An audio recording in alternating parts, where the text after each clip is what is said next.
ഒരു ലോഡ്ജിൽ താമസിക്കാനായിട്ട് മുറിയെടുത്തു. ആ ലോഡ്ജിൽ കയറിയപ്പോൾ തന്നെ ഈ പാരാനോർമൽ എക്സ്പീരിയൻസസ് ഉണ്ടാകാൻ സാധ്യതയുള്ള സ്ഥലം. അതെങ്ങനെയാണെന്ന് എനിക്ക് വാക്കുകൊണ്ട് പറയാൻ അറിയാൻ പറ്റും. ഒരു പ്രസൻസ് അല്ലെങ്കിൽ ഒരു വൈബ്രേഷൻ.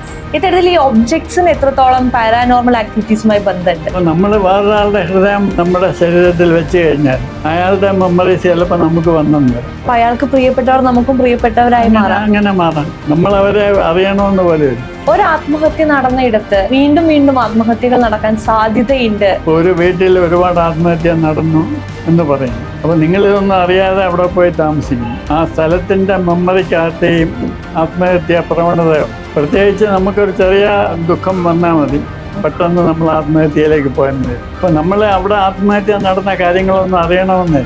ഈ സൈക്കോകൈനറ്റിക് പവർ എന്താണ്? അത് മൈൻഡ് ഓൺ മാറ്റർ എന്ന് പറയും. അതുകൊണ്ടാണ് നമുക്ക് സൈക്കിക് ഹീലിംഗ് ഒക്കെ നടക്കുന്നത്. ഒരാൾക്ക് വേറൊരാളിനെ ഹീൽ ചെയ്യാൻ കഴിഞ്ഞെന്നാൽ, തന്നെ ഹീൽ ചെയ്യാൻ കഴിഞ്ഞെന്നാൽ, ഒരു വളരെ ഡിസ്ട്രസ്ഡ് ആയിട്ടുള്ള ഒരു സന്ദർഭത്തിൽ ചുറ്റുമുള്ള ഓബ്ജക്ട്സ് തന്നെ മൂവ് ചെയ്യുന്നവർ. അതാണ് നേരത്തെ പറഞ്ഞ പാരാനോർമൽ ആക്ടിവിറ്റി എന്ന് പറയുന്നത്.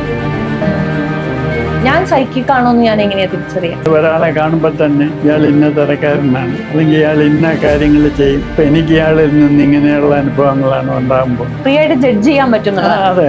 എല്ലാ കാര്യങ്ങളും മുന്നേ വിധിക്കപ്പെട്ടിട്ടുള്ളതാണ് അല്ലെങ്കിൽ മുന്നേ തീരുമാനിക്കപ്പെട്ടിട്ടുള്ളതാണെങ്കിൽ നമുക്ക് അതിനൊന്നും ഒരിക്കലും മാറ്റാൻ പറ്റില്ല എന്നുള്ളത് ഉറപ്പാണ്. നടക്കാൻ സാധ്യതയുള്ളതിനെ നമുക്ക് മാറ്റാം.